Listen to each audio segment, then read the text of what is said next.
At the time of me filming this video, it is Wednesday, February 11th, so Valentine's Day is 3 days away, and it's got me thinking two things. First, another Valentine's Day alone.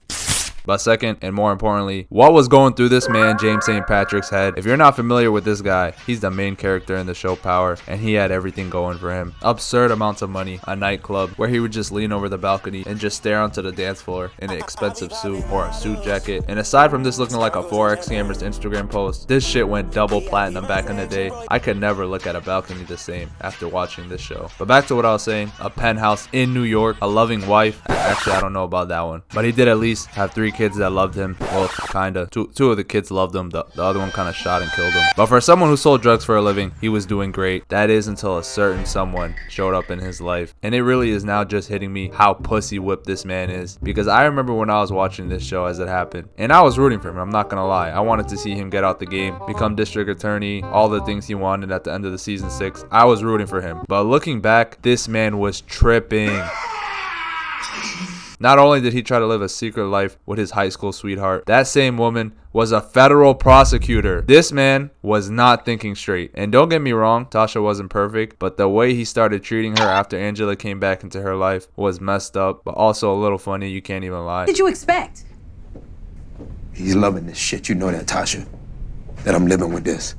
That the woman I love is gone. Nah, this nigga was in a different headspace. To be saying that to the woman who birthed 3 of your kids is crazy. Also, I don't know what's going on with that clip, but that is not what I watched. He's loving this shit, you know that, Tasha. That I'm living with this. That the woman I love is gone. I don't know if SARS is trying to mess with me or what, but I vividly remember what he said to her in that scene, and it wasn't that. From what I remember, he said something like, "Tasha, what the fuck? I just lost the love of my life." They either deleted that scene, or I'm suffering the craziest case of the Mandela effect. And upon rewatch, I was shocked at how blatantly clear the show tells that he wanted to stop selling drugs and become legit. Episode 1, he has a small talk with Tasha where he tells her he wants to transition into becoming a legit businessman, and she shuts that down immediately. You never thought about more? What more? Also, she tends to refer to him as Ghost, which is weird as hell. You're my wife, and you're calling me by my drug dealer name? Okay. You can see where her values rest. But even his best friend, Tommy, he tries to talk to him about transitioning out, and he shuts that down. The money. Period. What if it could be more than that, though, man? What if it's our retirement plan?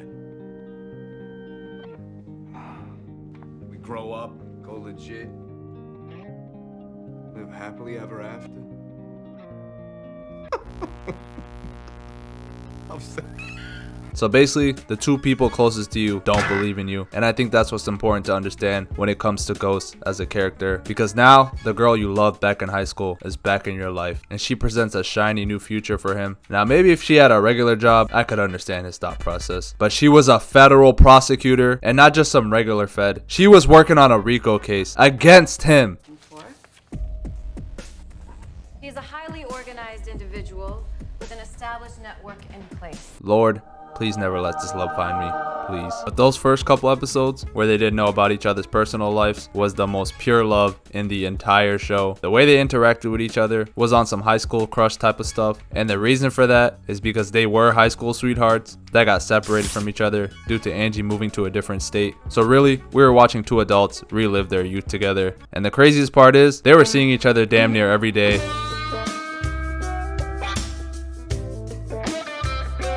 Like they didn't have these busy ass lives. James was running a nightclub while managing his drug enterprise, on top of the fact of being married with 3 kids.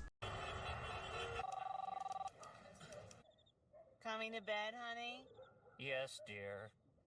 And if you think I'm dragging this James hating Tasha thing, there's a scene in season 1 where Angela's looking at his tattoos and sees he has a back piece with bird wings. So Angie asks him what it symbolizes, and in the most emo way possible, he says, That's something I got a long time ago. I wanted to fly away. Escape. I'm sure you wouldn't understand. Yeah, cue the BBL Drake video. I used to be a lover boy. The hoe brought me to a savage. I know! Fuck! Fuck on your whole like a set. Yeah, she loving these rats. She loving these rats. I stay with them rats. But the thing I want you to understand about their relationship early on, and even when they go through hardship, is James is always the one trying to solve the issue or reconcile. And it doesn't mean one loves the other more. It just shows how differently they operate in their lives. One person lives in a world where you get what you want by breaking the rules, whereas the other one is trying to enforce the rules. And that's why I was always so interested in how their relationship would unfold. And even before Angie figures out James's ghost, there was a scene where Ghost and Angela are in the same apartment. And after Ruiz gets stabbed, they both get phone calls regarding the situation. Tommy, what's up? What do you need? Omar just called. Ruiz has been stabbed. Are you serious? Ruiz got stabbed right in the chest. Excellent. And just seeing their two worlds collide without either of them knowing made that one of my favorite scenes in the entire season. And if you watch this show, it's not like Angela figures out that James is Ghost late in the show and it's this big reveal. No, she figures out in season 2. Fuck you, Ghost. And this show is 6 seasons long. Now she's not in season 6 for certain reasons. But what transpires for like 3.5 seasons is some of the most toxic displays of relationshiping to ever grace television. Now let's start out with when she really starts to suspect James is Ghost. So like in any toxic relationship where one partner suspects the other of hiding information, you go through their phone. But in this case, she clones his phone so she can see all of his information. And by doing this, she figures out that he has a meeting with Lobos at a hotel. So she gives the tip to the FBI. They show up and everyone gets arrested except Ghost because he was onto her. Oh, he's fucking good. That motherfucker don't miss, man. He's good. So a normal drug dealer in this position would fall back.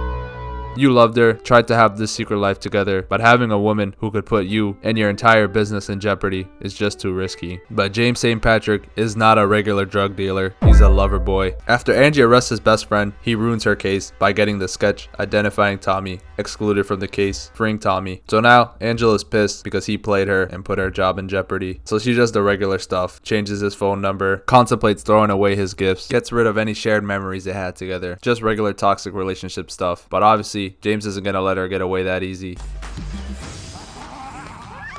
And he pulls out the "baby, I changed, I'm not the same person anymore" method. Now for a regular person, changing means maybe not cheating anymore or not flirting with other girls. But in this context, it means like 30 different things. Taking out Lobos, getting Ruiz to leave New York, getting his clubs back. And after Angie sees that he rid himself of his past, Ghost is dead. they end up sleeping together. The very same episode. Yeah, the devil works hard, but James St. Patrick works even harder.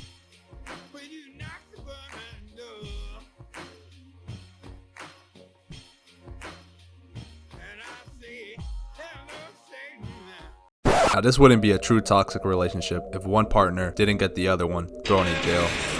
And in the season 3 finale, that's exactly what happens. And in this case, Angela arrests him herself in his club with everyone watching. Insane. Now I do think she was justified. Her ex-boyfriend, who was skeptical about James being Ghost, was killed and James' fingerprints were found at the crime scene. I'm not sure what else she's supposed to think. I told you, I knew your dad for a long time. He did that shit. He guilty as fuck. I used to be a lover boy. Damn, the hoe brought me to a savage. No! Fuck! Fuck on your hoe like a savage. Yeah, she loving these rats. She loving these rats. I stay with them rats.